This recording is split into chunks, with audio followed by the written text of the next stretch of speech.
صبح کی پہلی کرن کھڑکی سے اندر داخل ہوئی۔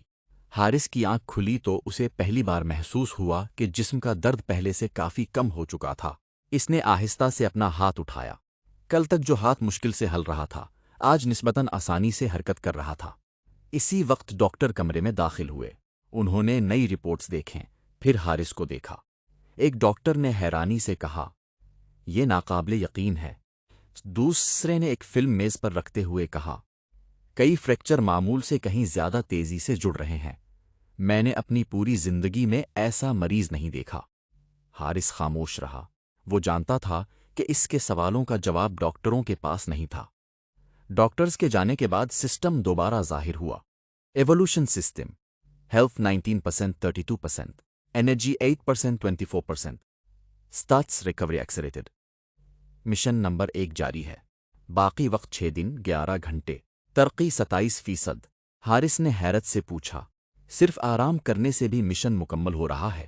سسٹم نے جواب دیا، غلط، تم نے ہمت نہیں ہاری۔ بقا صرف جسم کی نہیں، ارادے کی بھی ہوتی ہے۔ حارث پہلی بار سسٹم کے الفاظ پر غور کرنے لگا۔ یہ صرف مشین نہیں تھی، یہ ہر چیز کو مختلف انداز سے دیکھتی تھی۔ دوپہر کے وقت انسپکٹر فہد دوبارہ آیا۔ ڈاکٹروں نے کہا ہے کہ چند دن میں تمہیں ڈسچارج کیا جا سکتا ہے۔ اس نے ایک لمحہ رک کر کہا، لیکن ایک بات یاد رکھنا، اگر تمہیں کچھ بھی یاد آئے فوراً مجھے اطلاع دینا۔ اس نے اپنا کارڈ میز پر رکھا اور چلا گیا۔ حارث نے کارڈ اٹھایا، مگر اس سے پہلے کہ وہ کچھ سوچتا، سسٹم کی آواز سنائی دی، نئی معلومات محفوظ کر لی گئی۔ انسپکٹر فہد، اعتماد کی سطح نامعلوم، مزید مشاہدہ درکار ہے۔ شام ہونے لگی۔ حارث کھڑکی کے پاس جا کر کھڑا ہو گیا۔ ہسپتال کی چھٹی منزل سے پورا شہر نظر آ رہا تھا۔ گاڑیاں، لوگ، روشنیوں سے بھری سڑکیں۔ اچانک اس کی نظر ایک آدمی پر پڑی۔ وہ ہسپتال کے دروازے کے سامنے کھڑا تھا۔ سیاہ کوٹ، سیاہ دستانے اور چہرہ آدھا سائے میں۔ اگلے ہی لمحے حارث کی آنکھوں کے سامنے اس آدمی کے گرد سیاہ دھوئیں جیسی توانائی گردش کرنے لگی۔ حارث گھبرا گیا۔ یہ کیا ہے؟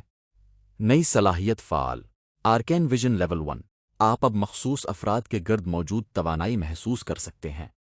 حارث نے دوبارہ نیچے دیکھا۔ وہ پراسرار شخص اب سیدھا اس کی کھڑکی کی طرف دیکھ رہا تھا، اگرچہ دونوں کے درمیان کافی فاصلہ تھا۔ پھر بھی ایسا محسوس ہو رہا تھا جیسے وہ جانتا ہو کہ حارث اسے دیکھ رہا ہے۔ اس شخص کے ہونٹوں پر ہلکی سی مسکراہٹ آئی۔ اس نے اپنے دستانے والے ہاتھ سے آہستہ سے سلام کیا اور پھر ہجوم میں غائب ہو گیا۔ حارث چند لمحے ساکت کھڑا رہا۔ اس کے دل کی دھڑکن تیز ہو چکی تھی۔ سسٹم، وہ کون تھا؟ کئی سیکنڈ تک کوئی جواب نہیں آیا۔ پھر پہلی بار سسٹم کی آواز میں معمولی سی تبدیلی محسوس ہوئی۔ ڈیٹا ناکافی، شناخت ممکن نہیں، لیکن تباہ، یہ شخص عام انسان نہیں ہے۔ اسی لمحے ایک نیا سرخ رنگ کا پیغام اسکرین پر نمودار ہوا۔ خفیہ اطلاع، آپ کی نگرانی شروع ہو چکی ہے۔ آپ اکیلے نہیں ہیں۔ حارث نے آہستہ سے مٹھی بند کی۔ چند دن پہلے تک اس کی سب سے بڑی فکر یونیورسٹی کی فیس تھی، اور اب ایسا لگ رہا تھا جیسے کوئی ان دیکھی دنیا اس کی زندگی کا رخ بدلنے والی ہو۔ سیزن 1 قسط 2 ختم۔